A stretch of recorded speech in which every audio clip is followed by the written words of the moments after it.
ലോകരാജ്യങ്ങൾ എല്ലാവരും ആശങ്കയോടുകൂടി തന്നെയാണ് ഇറാൻ അമേരിക്ക ഇസ്രായേൽ യുദ്ധത്തെ നോക്കിക്കാണുന്നത്. വലിയ അമ്പരപ്പിലാണ് ലോക ജനത.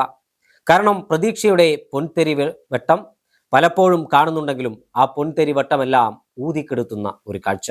ശാശ്വതമായ ശാന്തിയും സമാധാനവും ആർക്കും വേണ്ടേ എന്ന ചോദ്യമാണ് സമൂഹത്തിന്റെ വിവിധ കോണുകളിൽ നിന്ന് ഉയരുന്നത്. ഒരു സമയത്ത് പറയുന്നു യുദ്ധം അവസാനിപ്പിക്കാൻ ഞങ്ങൾ തയ്യാറാണെന്ന്.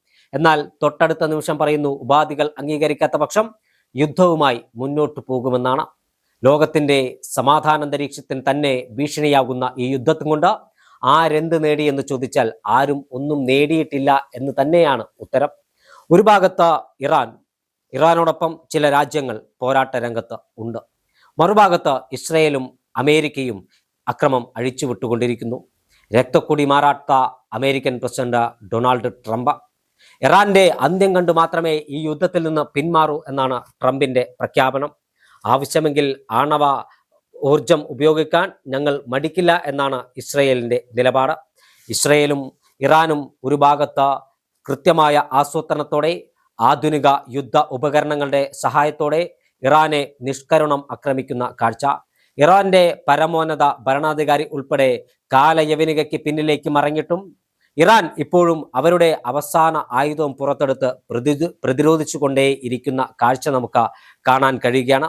ഇറാന്റെ ആകാശത്ത് ഇപ്പോഴും കഴുകന്മാർ വട്ടമിട്ട് പറക്കുമ്പോൾ, ശവം കൊത്തിവലിക്കുമ്പോഴും ഈ യുദ്ധത്തിൽ നിന്ന് ഒരടി പിറകോട്ട് പോകില്ല. ഇറാൻ എന്ന രാഷ്ട്രം നശിക്കാതെ, അല്ലെങ്കിൽ ഇറാൻ എന്ന രാഷ്ട്രത്തെ ഭൂമുഖത്ത് നിന്ന് ഇല്ലാതാക്കാതെ അമേരിക്കയുടെയും ഇസ്രയേലിന്റെയും മുന്നിൽ അടിയറ വെക്കുന്ന നിലപാടില്ല എന്ന് പറഞ്ഞുകൊണ്ടാണ് ഇറാൻ ഈ യുദ്ധത്തിൽ മുന്നോട്ട് പോകുന്നത്. ഈ യുദ്ധത്തിന്റെ നഷ്ടം ലോകത്തെമ്പാടുമുണ്ട്.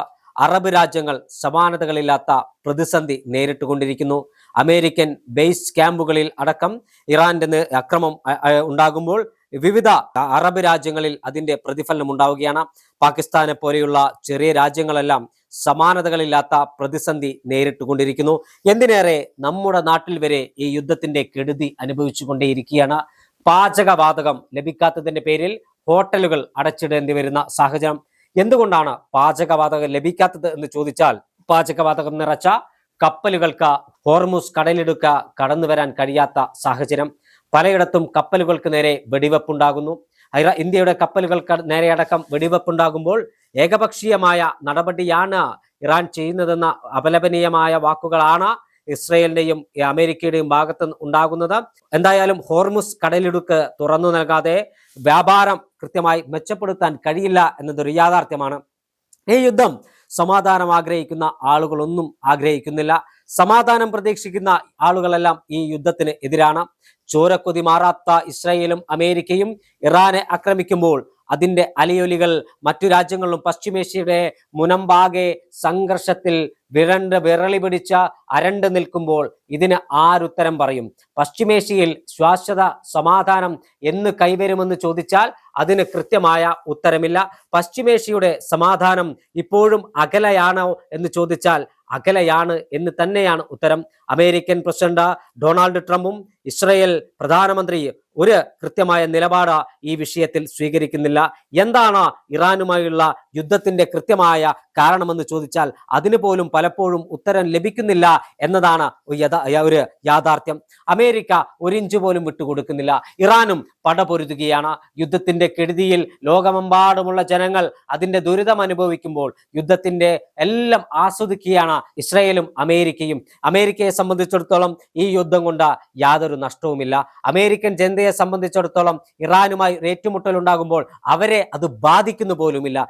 പക്ഷേ പശ്ചിമേഷ്യയെ അങ്ങനെയല്ല. അറബ് രാജ്യങ്ങൾ കേരളത്തിന്റെ വരുമാന സ്രോതസ്സുകളുടെ പ്രധാന പങ്ക് അറബ് രാജ്യങ്ങളാണ്. അറബ് രാജ്യത്ത് പോയി ജോലി ചെയ്താണ് കേരളം ഇന്ന് കാണുന്ന കേരളമായി മാറ്റിയത്. അറബ് രാജ്യങ്ങളിൽ വിമാന സർവീസുകൾ താറുമാറായിരിക്കുന്നു. പലയിടത്തേക്കും വിമാനം സർവീസ് നടത്താത്ത സാഹചര്യം, വിമാനത്താവളങ്ങൾ അടച്ചിട്ടിരിക്കുന്ന സാഹചര്യം. ഇതിനെല്ലാം ഒരു അറുതി വന്ന് കൃത്യമായ വ്യാപാരം നടക്കണമെങ്കിൽ, കൃത്യമായ കച്ചവടം നടക്കണമെങ്കിൽ ഈ യുദ്ധം അവസാനിച്ചേ മതിയാകൂ. ഈ യുദ്ധം അവസാനിപ്പിക്കാനുള്ള നടപടികൾ ലോകരാജ്യങ്ങളുടെ ഭാഗത്തുനിന്നുണ്ടാകണം. ഐക്യരാഷ്ട്രസഭയും എന്തിനേറെ വത്തിക്കാനിലെ മാർപ്പാപ്പയടക്കമുള്ളവർ ഇടപെട്ടിട്ടും ഈ യുദ്ധത്തിന് ഇതുവരെ ഒരു അറുതി വന്നിട്ടില്ല. പശ്ചിമേഷ്യ പശ്ചിമേഷ്യയുടെ ശാശ്വത സമാധാനത്തിന് ആര് മുൻകൈയെടുക്കും? പശ്ചിമേഷ്യയിൽ എന്ന് സമാധാനത്തിന്റെ വെള്ളരിപ്രാവുകൾ പശ്ചിമേഷ്യൻ ആകാശത്ത് വട്ടമിട്ട് പറക്കുമെന്നറിയാനുള്ള കാത്തിരിപ്പിലാണ് സമാധാനം ആഗ്രഹിക്കുന്ന ഓരോ ആളുകളും. അത് ഇന്ത്യക്കാരനും ചൈനക്കാരനും ജപ്പാൻകാരനും എല്ലാം ആ സമാധാനം ആഗ്രഹിക്കുന്നവരാണ്. ഒരു ചെറിയ പങ്കിനെ മാറ്റി നിർത്തിയാൽ